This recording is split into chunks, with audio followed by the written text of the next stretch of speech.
Hey guys, welcome back to my channel. Really quickly, I know that I just finished filming a video about fitness, but I know that I want to film this video about spirit real quick. I got a little pros and cons, like a little chart that I created real quick so I can tell you guys if you or shouldn't fly with spirit. Well, I flew spirit last week. Is it already? No, Wednesday. I came home Wednesday. No, I came home Tuesday. I flew spirit for the first time, and honestly, I was terrified. I was terrified because of all these reviews and what everyone was talking about and everything. I even watched interviews of the owner and the CEO, and I was like, ooh, his energy is so off.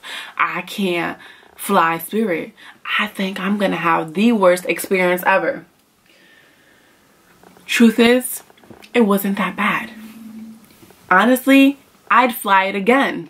If I found a cheap flight to go somewhere tomorrow, I would do it. Why? Because it wasn't that bad. So,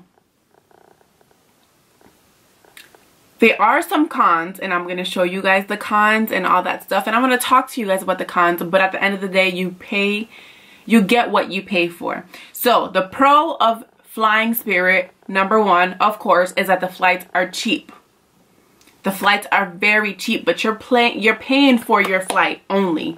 It's kind of like an Airbus. In reality, that's what it is, an Airbus. It's like you pay for an Uber by yourself, XL, to get to New York and pay an arm and a leg, or you take a bus that costs you $40 to $50 and you're gonna get there in a reasonable time, you know? So that's what it is when you fly spirit. The cons are that they are smaller seats. The tables are like super small, but okay. The tables are super small, but the seats are not that much smaller than normal. I didn't feel too confined when I was sitting on the chair. The only thing that I was struggling with was the padding on the chair. I felt like they were too thin. My butt was hurting for sitting down for like 2 hours. Like, I literally had to keep getting up because my legs were falling asleep because I was like on metal. Like, that's what I felt. So if you go and you bring like a little, like, you know, I travel with a blanket most of the time. My little brother had it. But if you travel with a little blanket and you put it on the bottom, you're going to be just fine. It's not that big of a deal. Also, another con is that there's no snacks. They don't give you snacks. You have to buy snacks. But here, I'm going to give you guys a really quick list on how to survive flying spirit, because it's not that bad. You pay what you get for. A lot of the times, and I was like reading reviews, and you know, I was upset about like paying for luggage, but most of the time you pay for luggage in general, right? You don't get a carry-on, which is okay because you get a standard size bag for yourself, which is like a good standard size backpack, which is also okay, right? So when you fly with a backpack, just make it your carry-on. You know, pack lightly, pack reasonable, because that's pack lightly and pack reasonable, because that's what flying spirit really just taught me. How to pack things that I really needed, not to pack things that I'm like, ooh, I might need this. Because everything I packed, almost everything, and even almost all the clothes that I packed, I used them because I packed with intention. So packing with intention is so important when you want to be efficient when you're flying with spirit. That's number one. Two, making sure that you pack snacks. When you fly, you can pack snacks. You can pack food. We went to the bodega and got sandwiches before we went flying to Florida on Tuesday. So when we went to... Alright guys, my camera died, but I want to finish this video, so I'm going to use my cell phone really quickly. So for me, I brought an extra purse. It's over there. I brought an extra purse that I was able to like fold up and put in my bag, so I didn't have to worry about having my purse plus a carry-on, my like free carry-on. So everything was put away. Everything was organized. Everything had a place and a purpose. So if you pack efficiently, you can travel Spirit without a problem. You can travel like the flight attendant. I also heard of people saying flight attendants are rude. Yeah, they're a little bit less professional than other flight attendants. I will say that. But they weren't bad. You know, I had the same flight attendant actually for one of my flights. I mean, for both of my flights, I had one lady that was both of them. And she even remembered us. And she even asked us about our trip. And at the end of the second flight, I got sick. I literally had to run to the bathroom as we were landing to throw up. And she like saw me and, you know, offered me a ginger ale just because she saw, like, you know what I'm saying? She was like just concerned and she cared and, you know, like just being a flight attendant. Exactly what she's supposed to do, her job. She did her job and I was appreciative for what she did. So, you know, when you go into things with bad intentions, you're going to receive bad things.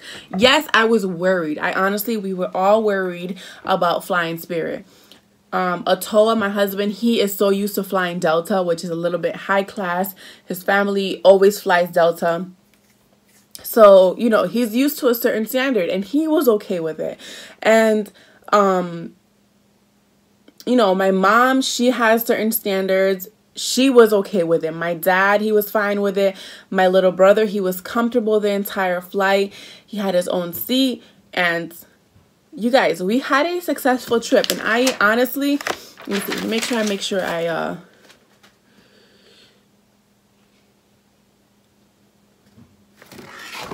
you can fly Spirit and be happy and comfortable. You can. You know, I don't know. I mean, I don't even know if they fly international. I don't know their like full list yet. But you can fly them and be comfortable. You don't have to worry about what people are saying. Yes, I recommend flying Spirit. I would fly Spirit again. I would. If I had to, or even if that was a cheaper route, I would be flying Spirit all the time. If they didn't have it, I was actually even looking to go fly Spirit to North Carolina to visit my grandma real quick because I just miss her and I would love to see her. And if I found a cheap flight, then why not? You know, like, why not? I can do a carry-on, pack efficiently. It's teaching you, if anything, it's teaching you how to be better with yourself. That's how I took it. You know, it taught me to look at things a little bit differently. Considering flying Spirit, if you are traumatized by all these people with all their, you know, bad experiences, yes, everywhere you go, people have bad experiences. Southwest just had an engine blown. What else? You know, Delta one time had someone kicked off on ethically. Like, you know what I'm saying? Like, everything has its downfall. Some more than others. People expect more for the price they pay. People don't read directions. That's your fault. If you don't read directions, my mom read everything from top to bottom to make sure that when we got on that flight, there was nothing that we did wrong to not have what we needed. So, again, if you're flying Spirit, go ahead, girl or boy. You can do it. It's not going to be the end of the world. You're going to be satisfied. And, yeah. Another thing that I wanted to tell you guys is to make sure that if you are wanting to sit together with your family, check in on your check-in time. Don't check in, you know, don't check in, like right before you have to go to the airport. No, because then that means other seats fill up first and then you're going to be left out. You know, you want to make sure you're going to get a seat with your family. My entire family sat together except one time because that's one ticket we bought was bought separately. But, so that wasn't that bad. You know, we were always able to sit together because we checked in right on time. And there is like a 4-step process on checking in. So don't like click check in and not like scroll all the way down where you're supposed to. Make sure you scroll all the way down and Make sure you scroll all the way down and hit like all those questions, because there's like random questions that they're just trying to sell you some other stuff. So make sure you do that, because the first time I checked in, I was like, all right, this is not working. But it was me. I didn't read it, and I had to scroll all the way down and answer a couple questions. So if you are flying with a family, make sure you check in ahead of time. If you're flying by yourself and you can sit anywhere, then do you, boo. But that is all I have to say about flying Spirit. If you guys have any questions, any specific questions, just leave them down below. Thank you guys so much for watching, and I will see you guys on my next video. Bye, guys.